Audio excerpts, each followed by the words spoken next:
And getting back out to the Cereal City now, where the premiere of Battle Creek is less than 1 hour away. People are still arriving at the doors to the W.K. Kellogg Auditorium. We're taking a live look outside over the premiere event. Inside, we find News Channel 3 anchors Kate and Andy with more on what's in store for tonight. Well, Marcy, the wait is inching closer and closer to being over.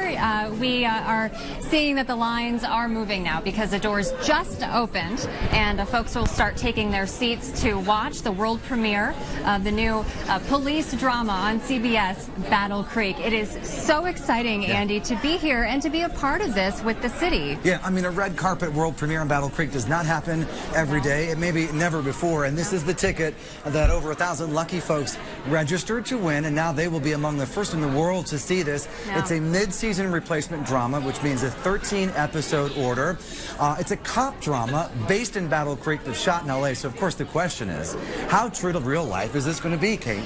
Yeah, and it's described as a comedy-infused drama, right? And we have to remember that even though Battle Creek is the inspiration behind this series, it needs to be good television to get people to watch. So what they've done, Andy, the writers and Vince Gilligan, who developed this script 12 years ago, he's developed this interesting dynamic between the two main characters. We have Josh Duhamel playing this handsome, very low-key FBI detective, and he's paired with a local, more hard-boiled homicide detective, and they have to find a way to work together. Yeah, they play off each other, they argue, they fight, and you know, it's Hollywood, so every day a different disaster. They really have inflated the crime rate, as I think a lot of people suspect that they would, but that doesn't mean that being a Battle Creek cop is easy. In fact, it's quite the opposite. Our Brittany Gray spent a day in the life of our actual Battle Creek police officers, and she's joining us live also at the Kellogg Theater with more on that. Hey there, Brittany.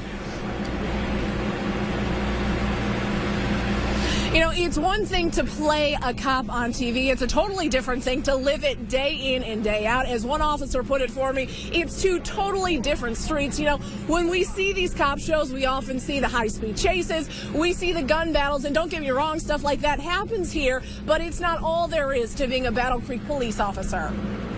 Whole families just don't vanish. This isn't CSI. So if you ride with her, no one's going to trust you. It's not Blue Bloods. I'm a senior detective with the Battle Creek Police. And this may be confusing, but it's not Battle Creek. I mean, this is not made up. It's not make-believe. It's real life. 6566, you have traffic. When people see shows, those shows are made up. They're, you know, they're staged. They're prepared for that. We can't be prepared enough. Suspect in the RX optical burglaries. These officers rely on training and their gut to make the best decisions they can to protect the Battle Creek community. All right, we're going to an accident. We spent several hours behind the wheel with Officer Doug Bagwell. He's been with the police department for 19 years. I just knew this is what I was going to do. Don't even look like she's got any damage.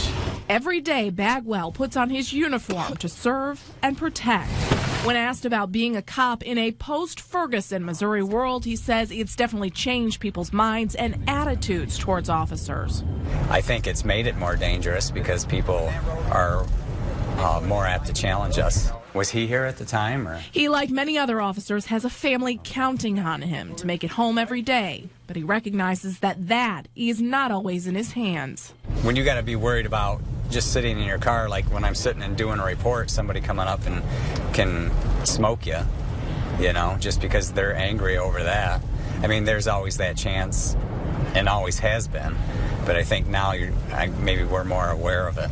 On this day, Officer Bagwell handled what he described as some pretty routine calls. There's the report number for the insurance company. We saw a minor traffic accident. Well, there was a B&E that Tom went to, and the suspect wasn't there, but apparently he's returned. A breaking and entering at one of the motels. So the hole was already there, and then his girlfriend came and shattered it out. Whose machetes? And a peace officer call. We're trying to help you out here. I know you're angry with him, all right? And we're not the enemy here. These are the calls that you rarely hear about, the ones you don't see on TV. Where were you staying when you stayed here? Well, let's go look and see what's down there. Nope. You do not have a warrant. You are not. Nope. He's got standing, man. No, he doesn't. Where's his proof of outstanding. These officers encounter their fair share of verbal abuse. 4651, 4659. They handle domestic disputes, shoplifters, traffic stops, and everything in between. Next heading's field test was conducted by crime tech Marlowe, tested positive for marijuana.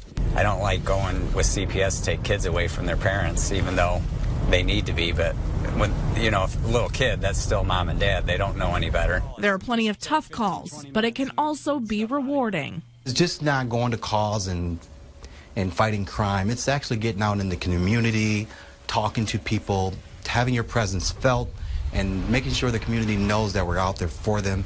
Yesterday, we were older lady fell in her bathroom, hit her head, you know, and just being there helped pick her up. Because it's not just about writing tickets or keeping the peace. It's about making a difference, one call at a time.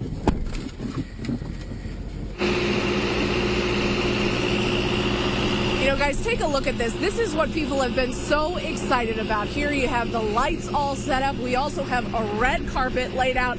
Dozens of people walking in, very excited to be here for the night. They've been looking forward to this for weeks, and you can see why we're making such a big deal out of it, as we should. You know, you've got the glitz, you've got the glam, and people say that stuff just doesn't happen here in Cereal City. They're excited to be out here tonight. Just a lot of good feelings. Everybody excited for this premiere. I'm going to send it back to you, Andy, inside.